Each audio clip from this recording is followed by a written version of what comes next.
से यमन ने इसराइल पर बड़े और खतरनाक हमले किए हैं।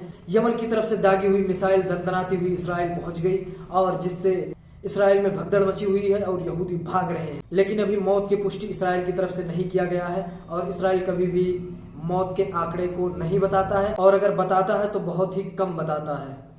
वहीं उसके बाद यमन की तरफ से बयान आया। यमन ने कहा है कि हमले तब तक बंद नहीं होंगे जब तक गजा में मुकम्मल जंगबंदी नहीं हो जाती।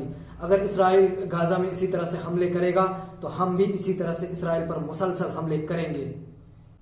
वहीं इस हमले को लेकर अभी नेतन्याहू की तरफ से कोई बयान नहीं आया है क्योंकि वो कल ही अभी ऑपरेशन से डिस्चार्ज हुआ है, जिसको इसराइल की तरफ से बताया गया है कि ये ऑपरेशन जरूरी था। अगर ये ऑपरेशन नहीं होता तो फिर नेतन्याहू के जान को खतरा था।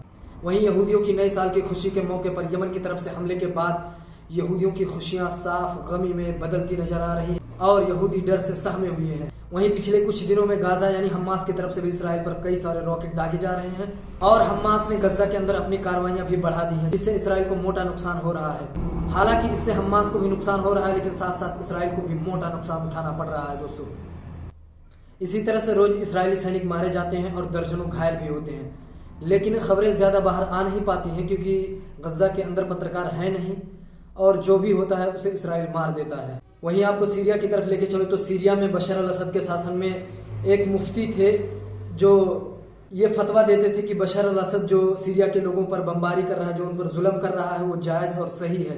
जिसके बाद मोहम्मद अल जुलानी की सरकार आते ही उनको गिरफ्तार कर लिया गया है और इसी तरह से बशर अल असद के शासन में जो लोग सीरिया के लोगों पर जुल्म करते थे इसी तरह से उन लोगों को गिरफ्तार किया जा रहा है और इसी तरह से जो लोग हथियार डालते हैं उनको बख्श दिया जाता है और जो लोग हथियार नहीं डालते हैं उनको मार दिया जाता है। वहीं तुर्की की तरफ से रजब तैयब एर्दोगान का बयान आया है। उन्होंने कहा है कि इसराइल जो कुछ भी सीरिया के अंदर कर रहा है ये बहुत गलत है और इसराइल हमारे सब्र का इम्तिहान ले रहा है। इसराइल बहुत बड़े धोखे में है कि हम इसराइल को छोड़ देंगे। हम इसराइल को छोड़ेंगे नहीं, हम इसराइल को सीरिया से भगा कर ही रहेंगे। एक और बड़ी खबर सीरिया से। सीरिया में जो सेंट्रल बैंक है, सीरिया की एक औरत मीसा साबरी को दिया गया है। वहीं जहां पिछले दिनों से कहा जा रहा था कि ये सीरिया में जो नई सरकार आई है ये तालिबान की तरह है और यहाँ पे औरतों को मान्यता नहीं दी जाएगी तालिबान की तरह, उन सभी को जवाब देते हुए मोहम्मद अल जुलानी की तरफ से ये सेंट्रल बैंक की कमान मीसा साबरी को दिया गया है, जिससे ये साफ पता चलता है कि तालिबान की तरह यहाँ सरकार नहीं चलेगी और यहाँ पे औरतों को भी मान्यता दिया जाएगा। दोस्तों, इसी तरह से सही और सच्ची खबरें जानने के लिए हमारे चैनल को सब्सक्राइब करें और भी बहुत सारी खबरें आ रही हैं। कुछ देर के बाद मैं फिर आप लोगों के सामने हाजिर होऊंगा। अभी के लिए बस इतना ही।